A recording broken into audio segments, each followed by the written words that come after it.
What if Los Angeles was never meant to look young?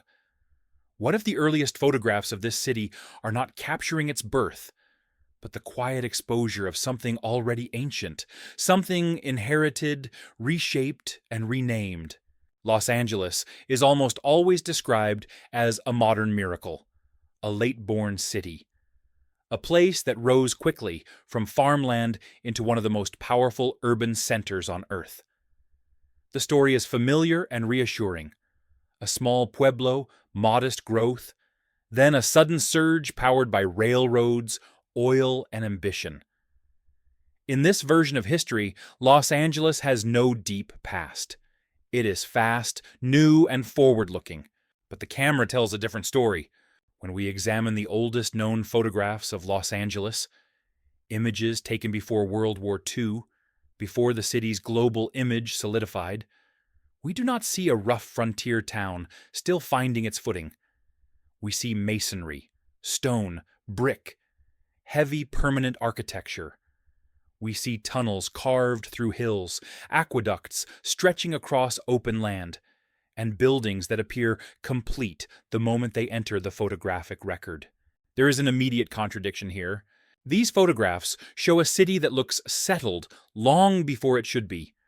Streets may still be muddy, unpaved, and chaotic, yet the structures surrounding them feel deliberate, refined, and strangely old. This is not the visual language of temporary construction. It is the language of endurance. Photography, unlike written history, does not reinterpret itself over time. It does not smooth over gaps or adjust timelines. It captures what existed, as it existed in that precise moment. And what these images consistently reveal is a Los Angeles that appears far more developed than its official population numbers and historical narrative would suggest. This raises a question that rarely gets asked. If Los Angeles was truly a small agricultural settlement for most of its early existence, why do its earliest images already display large-scale infrastructure? Why does a city allegedly built in haste rely so heavily on masonry, one of the most labor-intensive and time-consuming building methods? And why do so many of its structures appear partially embedded in the earth, as if the ground itself has risen around them? We are often told that these buildings were designed this way, or that the land was filled in later, or that rapid growth simply explains everything. But these explanations begin to feel thin when the same patterns repeat across dozens, even hundreds of photographs. Again and again, we see buildings with multiple visible levels on one side, and even more descending into the ground on the other. We see hills being cut through rather than built upon. We see tunnels treated not merely as construction projects, but as public spectacles, places people gathered to witness, to ride through, to experience. This does not look like improvisation. It looks like adaptation. It is important to be clear about what this investigation is and what it is not. We are not beginning with a grand theory. We are not rewriting history from imagination. We are starting with the visual record and allowing it to challenge our assumptions. Nothing more. Los Angeles presents itself as a city without memory, constantly reinventing itself. Yet, its earliest images suggest layers, physical layers, of development that predate the story we are taught. They hint at a past that may not align neatly with the official timeline, but also cannot be dismissed outright. In this series, we will slow the story down. We will place the accepted narrative beside the photographs that supposedly illustrate it. We will examine architecture, earthworks, tunnels, aqueducts, and public spaces, not to force conclusions, but to ask why so much of this city looks older than it should. Because once you notice it, you cannot unsee it. And before we question what Los Angeles might have been, we must first understand what we are told it was. In the next part, we will carefully reconstruct the official history of this city, from its earliest inhabitants to its rise as an American metropolis, and begin to see where the story starts to fracture, To understand why the photographs of Los Angeles feel so unsettling, we first have to reconstruct the story we are officially given. Not the speculative version, not the alternative one, but the accepted historical narrative, exactly as it is taught. According to mainstream history, the land that would become Los Angeles was inhabited for thousands of years by the Tongva and the Chumash. Archaeological evidence places their presence as far back as 7,000 years before the present, with complex systems of trade, food production, and art. These cultures were not primitive, but they were not urban in the sense of stone cities or monumental masonry. Their settlements were adapted to the land, not imposed upon it. The narrative then moves forward to European contact. In 1542, Spanish explorer Juan Rodriguez Cabrillo is said to have claimed the California coast for Spain. And then, almost nothing happens. For more than 2 centuries, despite Spain's claim, there is no major urban development in the Los Angeles region. This gap is rarely emphasized, but it matters. A claimed land is not the same as a built one. It is not until 1769 that Gaspar de Portola's expedition reaches the Los Angeles basin. Even then, permanent settlement is slow. The city's official founding date is given as September 4th, 1781, when a group of just 44 settlers established a small agricultural pueblo with a long ceremonial name, invoking the Queen of Angels. At this point, Los Angeles is not a city. It is barely a town. By 1820, the population is still only around 600 people. 2/3 of them are of mixed indigenous, Spanish, and African descent.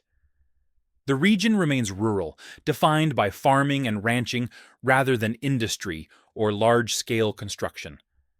There is no indication within this narrative of a sophisticated urban center waiting to be revealed. In 1821, Mexico gains independence from Spain, and Los Angeles becomes part of Mexican Alta California. For a brief period, it even serves as a regional capital. But again, growth remains modest. There is no mention of monumental public works, extensive stone architecture, or large infrastructure projects during this era. The next major shift comes in 1847, with the end of the Mexican-American War and the signing of the Treaty of Cahuenga. California, and Los Angeles with it, pass into American control. Only after this point does the narrative allow for acceleration. Railroads arrive roughly 3 decades later. Petroleum is discovered beneath the city in 1892. Population numbers finally surge. By 1900, Los Angeles reaches just over 100,000 residents. A dramatic increase, but still relatively small for a city supposedly capable of producing massive aqueducts, dams, tunnels, and monumental civic buildings almost immediately afterward. This is the key tension. According to the official story, Los Angeles is young by design. It does not have centuries of urban layering. It does not inherit ancient infrastructure. Everything impressive about it is said to have been built quickly, recently, and intentionally by a rapidly growing population. And if that were entirely true, then the photographs should reflect it. But as we are about to see, when the visual record finally appears, it tells a story that does not feel young at all. With the official narrative in place, the next step is simple in theory, but unsettling in practice. We compare it to what the camera actually recorded, and almost immediately, the alignment begins to fail. The earliest photographs of Los Angeles do not resemble a town in the early stages of development. They do not look provisional or temporary. Instead, they present a city already dominated by masonry, brick, stone, and heavy architectural forms that require planning, skilled labor, and time. This alone is curious. A young settlement, growing quickly and supposedly under pressure to expand, would be expected to build fast and light. Wood would be the logical choice. Yet again and again, wood is absent. What replaces it is permanence. These structures appear not as isolated landmarks, but as part of a broader urban fabric. Large buildings line streets that are still unpaved and muddy, creating a visual contradiction that is hard to ignore. The ground looks unfinished, but the architecture does not. It is as if the city was already there, waiting for the infrastructure around it to catch up. This mismatch repeats across image after image. We see multi-story buildings that seem fully realized at the moment they enter the photographic record. There is no visible transition phase, no half-built shells, no scaffolding frozen in time. The buildings simply appear, solid, symmetrical, and complete. And many of them already look worn, as though they have endured more than a few seasons of use. Even more striking is how familiar this architecture feels. The style does not evoke the American frontier. It evokes something older, European, even classical, in its proportions and material choices. Arches, thick walls, and deliberate symmetry dominate scenes that, according to the timeline, should still be experimental and improvised. And then there is the issue of scale. These buildings are not small. They are not modest civic centers serving a tiny population. They are large enough to imply significant use, significant foot traffic, and a level of organization that seems disproportionate to a city that only recently crossed the threshold into five-figure population numbers. The streets surrounding them, however, tell a different story. They remain uneven, muddy, and chaotic. This contrast suggests that the buildings were not rising alongside the streets, but standing apart from them, as if they belonged to a different phase of development altogether. At this point, the common explanations begin to surface. We are told that Los Angeles simply grew very fast, that ambition and innovation made the impossible possible, that these structures are proof of remarkable efficiency rather than inconsistency. And on the surface, this seems reasonable, until we notice that the same visual contradictions appear not just once, but everywhere. If rapid growth were the only explanation, we would expect variation, some areas rushed, others unfinished. But what the photographs show is consistency. The same material choices, the same architectural language, the same sense of age embedded in structures that, on paper, should be new. This is where the images begin to behave less like documentation and more like testimony. They do not accuse, they do not explain. They simply present a version of Los Angeles that feels older than its birth certificate allows. A city that looks as though it has already lived a life before the moment history claims it truly began. And if the buildings themselves are already raising questions, the land they stand on will soon raise even more. Because when we look closer, when we examine how these structures interact with the terrain, it becomes clear that Los Angeles was not just built upward. In many cases, it appears to have been dug into. And that is where the story becomes harder to reconcile. As we move beyond the buildings themselves and begin to examine the land they sit upon, the contradictions deepen.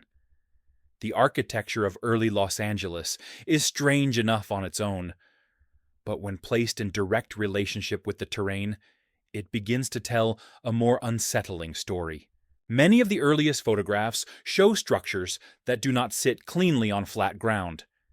Instead, they appear partially embedded into hills, mounds, or raised sections of earth. From one angle, a building may appear to have 3 stories. From another, 5 or even 6 levels are revealed, descending directly into the soil. These are not rare anomalies. They appear repeatedly across different districts and time periods. The official explanation is straightforward. We are told that Los Angeles underwent extensive landfilling and grading as it modernized. Hills were cut down, valleys were filled in, streets were leveled. Buildings, it is said, were either designed to accommodate these changes or were later surrounded by altered terrain. But this explanation begins to strain when viewed through the photographic record. In many cases, the land appears undisturbed around the buildings at the time the photographs were taken. There is no visible evidence of large-scale fill being added after construction. no clear staging of earthworks surrounding the structures.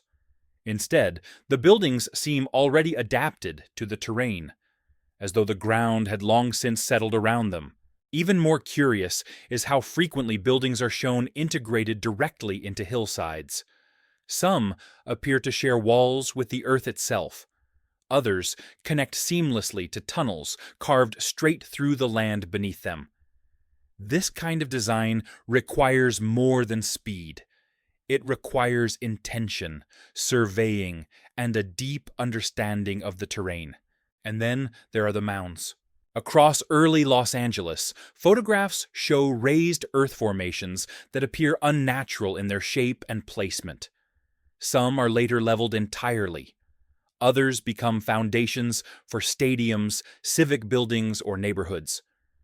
We are told these were simply hills, natural features, and yet their uniformity and strategic positioning often suggest something more deliberate.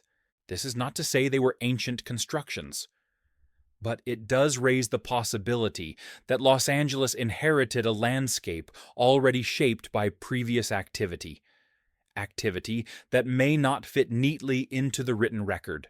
What is especially striking is how these earthworks seem to precede, rather than follow, the most monumental construction projects.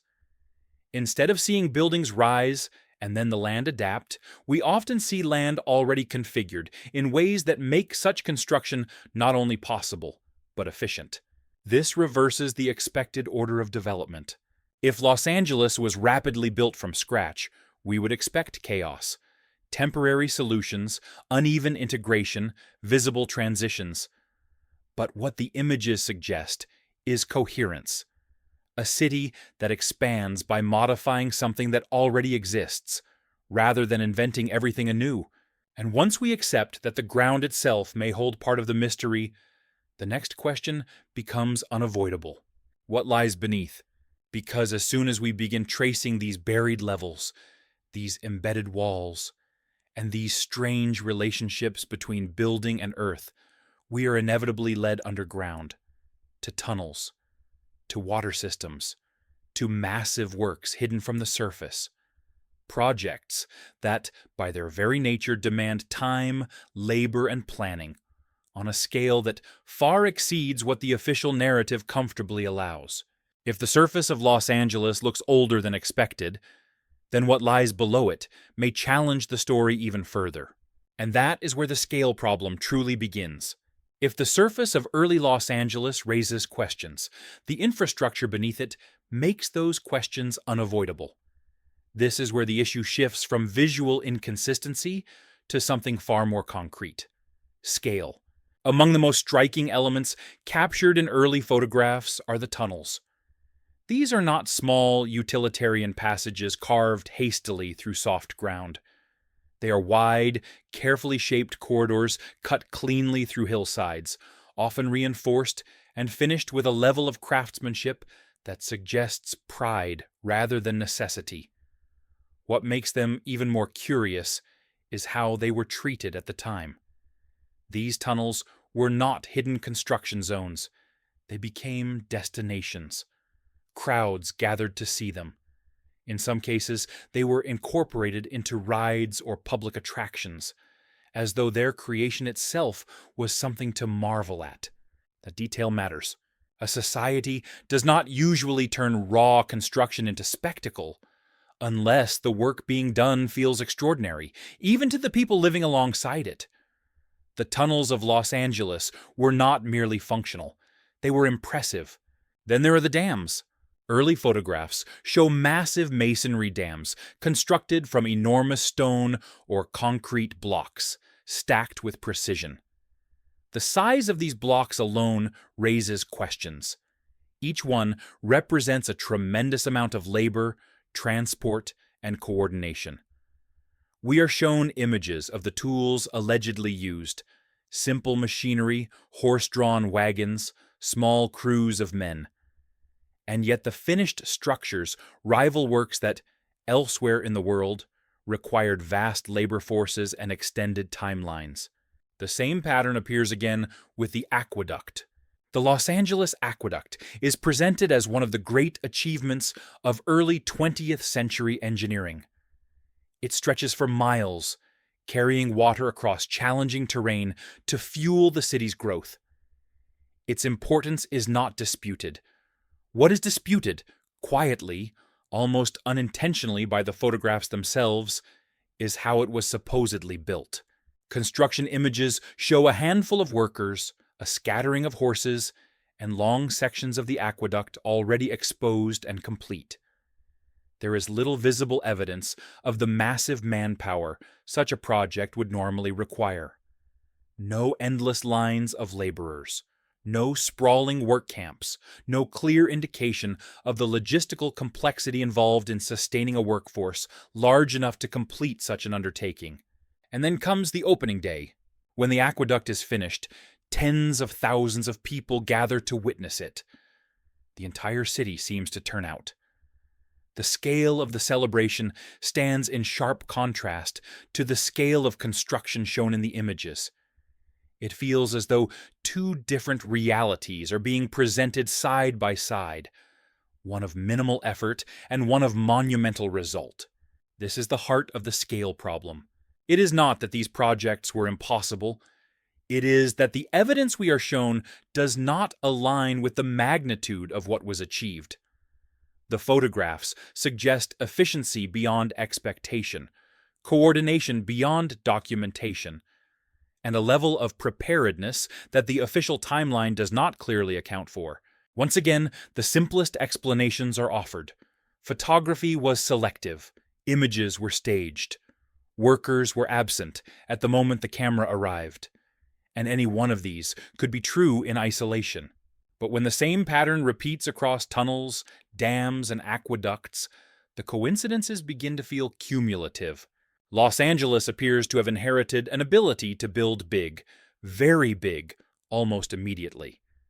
And whether that ability came from extraordinary innovation or from adapting existing systems is a question the photographs quietly leave open. Because after water comes permanence, and after permanence comes monuments.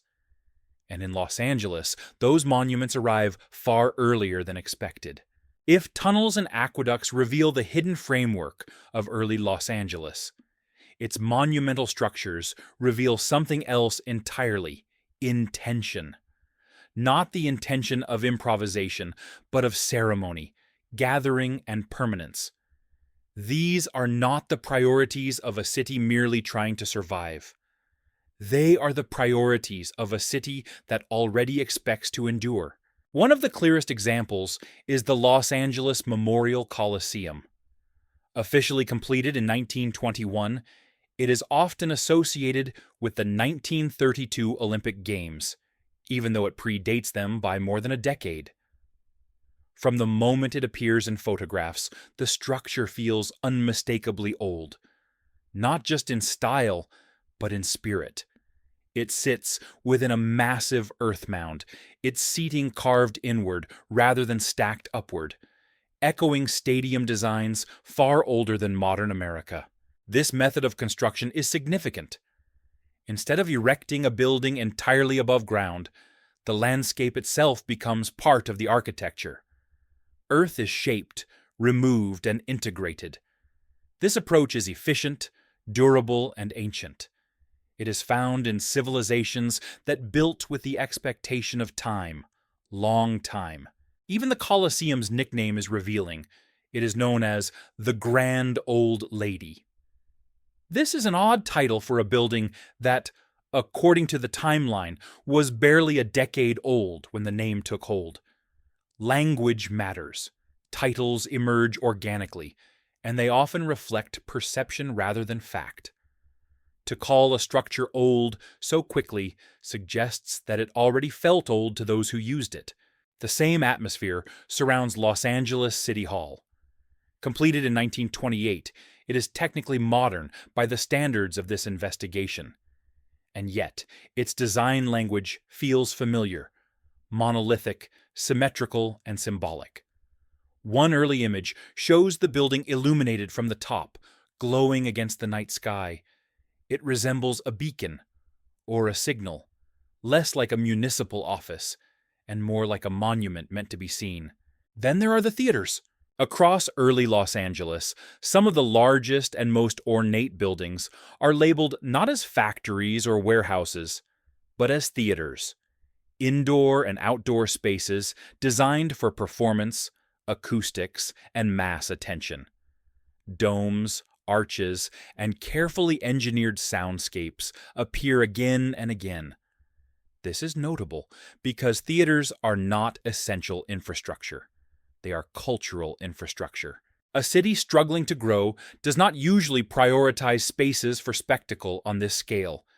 Yet, Los Angeles seems to do exactly that. From early outdoor amphitheaters to enormous indoor halls, the emphasis on performance appears unusually early and unusually consistent. This raises a quiet but persistent question. Why does a supposedly young city invest so heavily in spaces meant for gathering, ritual, and shared experience? Why do these structures appear so fully realized so quickly? And why do they align so closely with architectural traditions that predate the modern era? One possible explanation is brilliance, an explosion of creativity and capability unmatched elsewhere. Another is inheritance, not necessarily of buildings themselves, but of ideas, layouts, and prepared landscapes that made such construction not only possible, but natural. The photographs do not tell us which explanation is correct. They simply show us what was there. And what was there looks less like invention and more like continuation. As Los Angeles expands outward, absorbing nearby regions and drawing larger crowds, this sense of continuity becomes even harder to ignore, because the next phase of its growth does not look experimental either. It looks ready. As Los Angeles continues to expand, the sense that it is building on something already prepared becomes increasingly difficult to dismiss. Nowhere is this more apparent than along the coast, where the city's relationship with leisure, technology, and mass gathering seems to emerge fully formed. Santa Monica is officially incorporated as a town in 1886. On paper, this suggests a young, developing coastal settlement. But the photographic record tells a far more advanced story.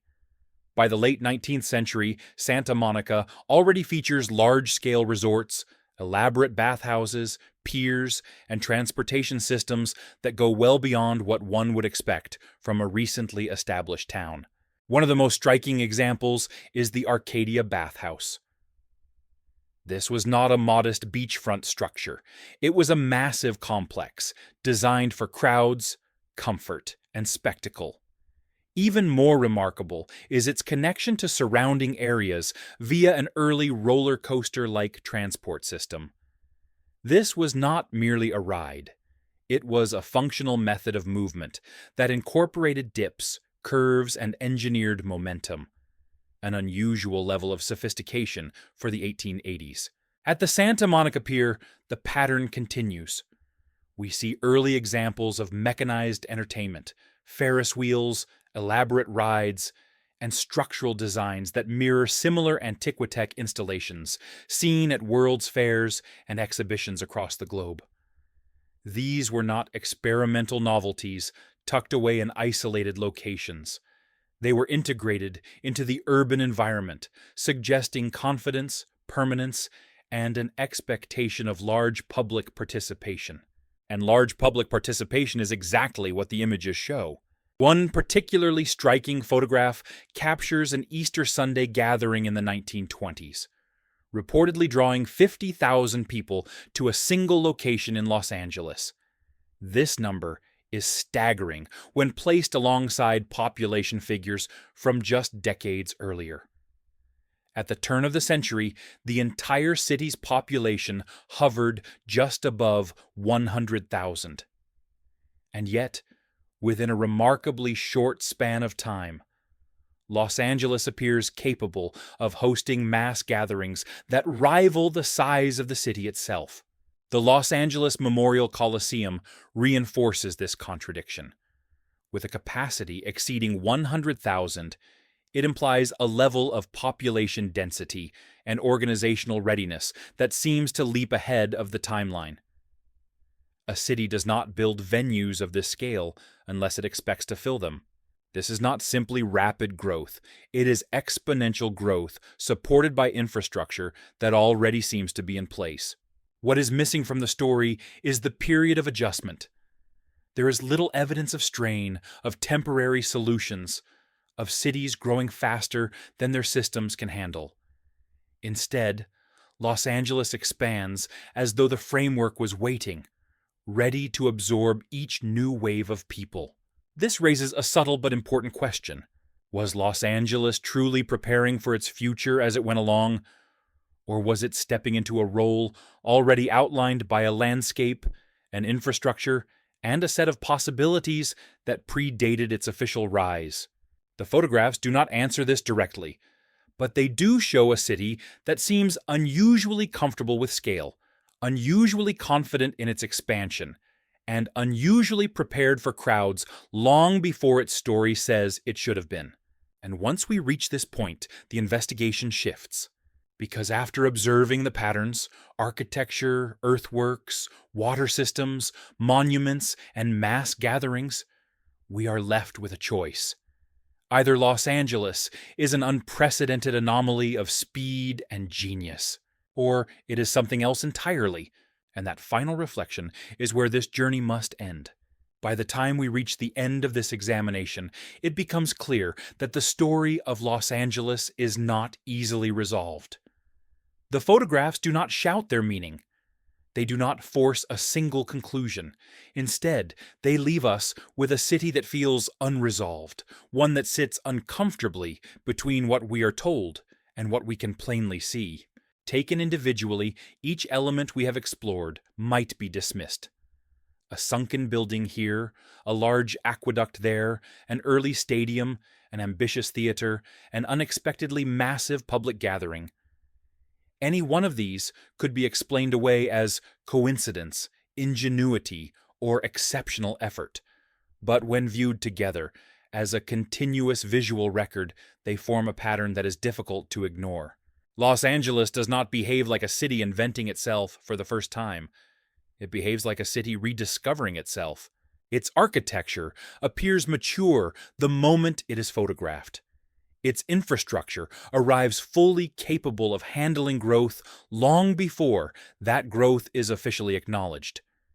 Its relationship with the land suggests adaptation rather than conquest. Structures embedded into hills, earth shaped to accommodate form, not the other way around. And its emphasis on gathering, spectacle, and ceremony emerges far earlier than the narrative of survival would suggest. None of this requires us to abandon history, but it does invite us to question its completeness. Throughout the world, there are cities that appear older than their birth dates allow, places where architecture, layout, and infrastructure hint at forgotten phases of development, phases that do not always make it into textbooks. Los Angeles may belong to this category, not as an exception, but as an example. This does not mean that Los Angeles was built by a lost civilization, or that its past is deliberately hidden behind some grand conspiracy. It simply means that history, as it is often written, favors clean stories over complex ones. And complexity tends to survive, not in words, but in stone, earth, and image. The photographs we have examined do not demand belief. They demand attention. They ask us to slow down, to notice the buried levels, the reused landscapes, the monumental forms that arrive without visible struggle. They ask us to consider that progress may not always be forward motion, but sometimes the reactivation of what already exists. Perhaps Los Angeles grew quickly because it was not starting from nothing. Or perhaps it truly is the greatest anomaly of modern urban history. The truth may lie somewhere in between. What matters is not which conclusion we choose, but that we allow ourselves to question the story we inherited. Because once we accept that the past is more layered than we were taught, the world around us begins to change. Familiar places feel deeper. Ordinary structures feel intentional. And cities like Los Angeles begin to look less like accidents of history and more like chapters in a story that stretches further back than we expected. If these images have made you pause, if they have shifted the way you see this city even slightly, then the investigation has done its work. And if you want to continue exploring the forgotten layers of history, the overlooked details, and the quiet contradictions hidden in plain sight, then stay with us. There are many more cities, many more photographs, and many more questions still waiting to be asked.